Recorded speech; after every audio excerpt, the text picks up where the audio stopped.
The Hive. Researchers' insight into the Hive, undated. Of the 10 creatures I've researched thus far, it is the Hive who haunts my dreams.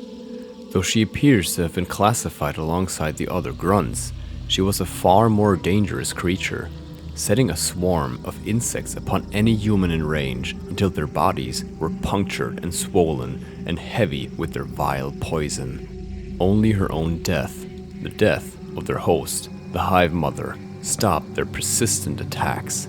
Though she could be safely killed from afar with a shot to the head, the positioning of her body made the task difficult even for the best marksmen.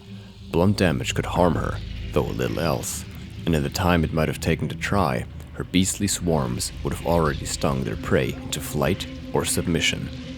Looking at the bigger picture, I am attempting to understand the purpose each form served in the eye of their creator.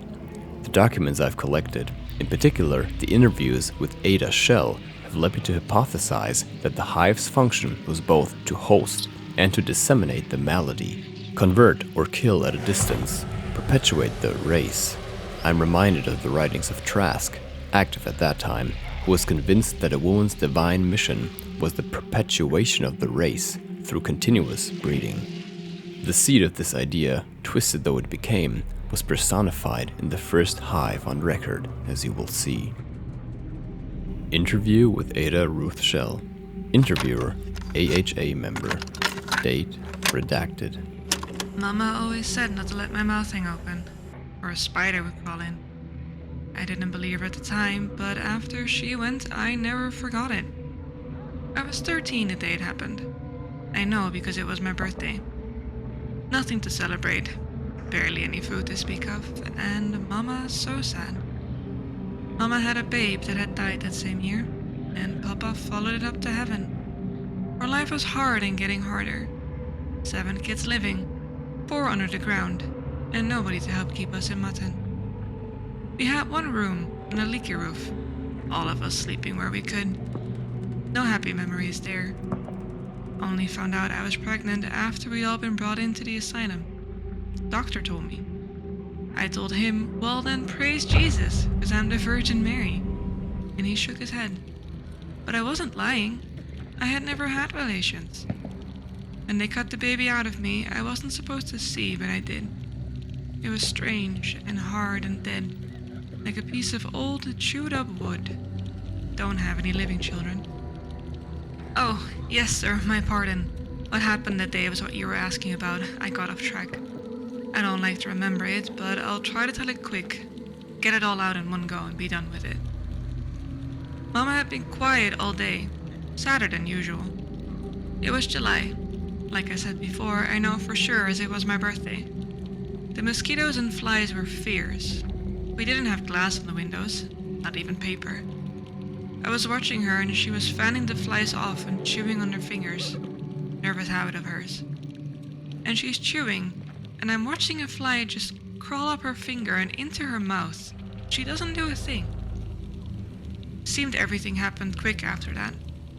More flies and other things besides. The room was full of them, like a plague of locusts, straight out of the Bible. I couldn't take a breath without getting them in my mouth. I saw more and then more going into Mama's, and then her ears, and her just standing there, not moving, fanning and chewing and fanning. The noise was terrible, the buzzing loud as a saw, and the others just screaming and wailing. I closed my eyes and covered my ears. But the cracking sound that followed, that was loud as if the roof was coming down. I opened my eyes and Mama had kind of folded in half and opened and, well, really, it weren't my Mama standing there no more, but this thing, this nest thing, like the wasps built out the shed between her ribcage. Her ribcage! I could see her ribcage! And it was screaming, and the other children were screaming too still. Especially Edward and Henry. They took it the worst, I think, and I don't remember much of what happened after that, is what I'm telling you. That's why I'm trying to find my siblings, sir. It's been a few years.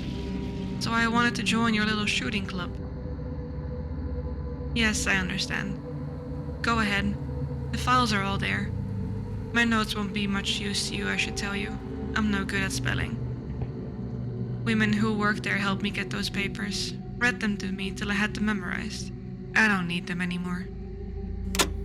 Patient files. Asylum at Jackson. Author, Dr. Warren. Patient record. Name, Ada Ruth Shell. Female. Colored. 13 years. Edward Shell. Male. Colored. 9 years. Henry Shell. Male. Colored. 9 years. Grace Shell. Female. Colored. 8 years. Samuel Shell. Male. Colored. 5 years. Admitted July 19th, 8 a.m.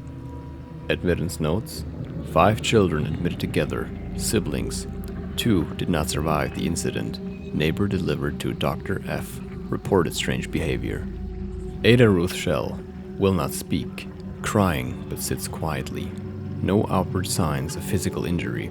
3 months, pregnant.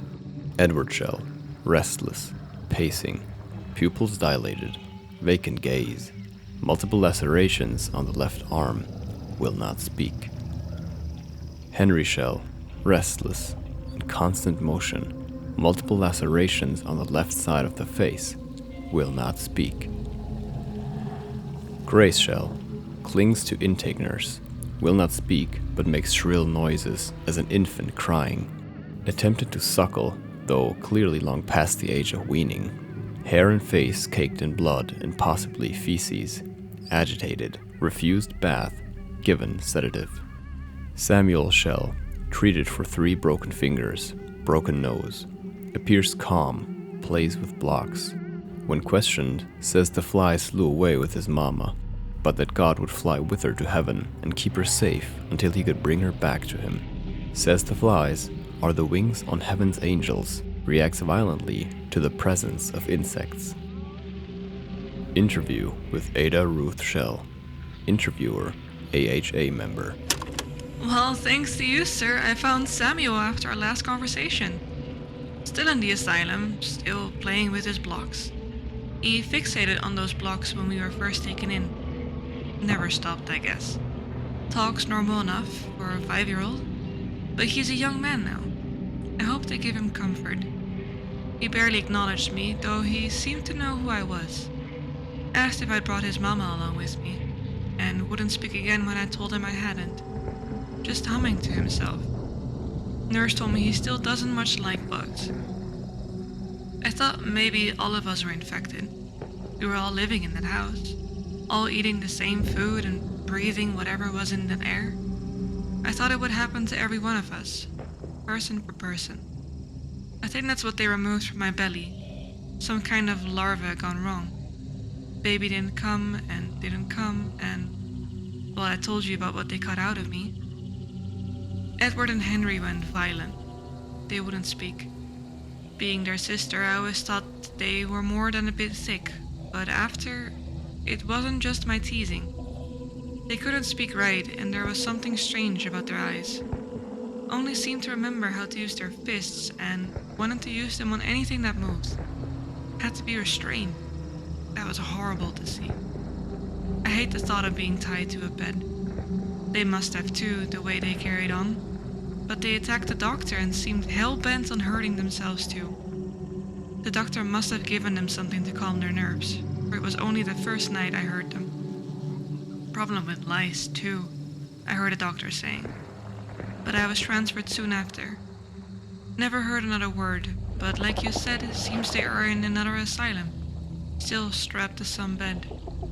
No visitors allowed. Danger to the public. My God, if Mama could see us now. Wasn't more than a headstone to find of Grace. Sweet baby Grace. I'll be needing that constitutional now, sir. The day she turned, I didn't see much. I told you before. Just closed my eyes and pressed my body hard into the corner of the room. I didn't want to see or hear. I didn't care much if I lived or died. Guess that's why I didn't run. Didn't see a point of living anymore if something like that could happen to my mama. Just froze up. I'd guess it was Viola and Lily that got her out of the house, though, like I said, I had my eyes pressed hard closed. They must have run and she followed, and, well, I could hear what happened, even if I didn't see it with my own eyes, and I did see what was left of the bodies. Viola got a bit further than Lily, almost to the tree line. I don't know if it would have helped if she had made it to the woods. Both of their bodies were swollen from the bites.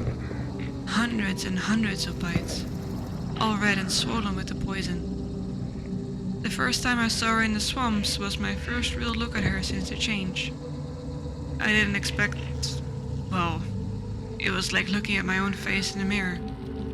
Never knew how much we shared a resemblance. Guess I kinda grew into it.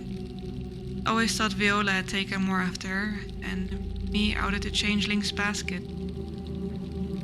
I heard the screaming first, recognized it in an instant, and the sound brought me right back to that room with her screams and theirs. Then across the field, I saw her, bent over all wrong, twisted and shambling, and with that big paper nest sitting between her own ribs. Her own body turned against her. I don't know if my mama is in there anymore. Her mind, I mean, soul. What happens to your soul when you become... that? I've heard there are more than one now. They all look like my mama. They all look just like me. It was all I could do to force myself to shoot. I did, but I hesitated and my hands were shaking and I missed, and... well, that's how I lost the arm.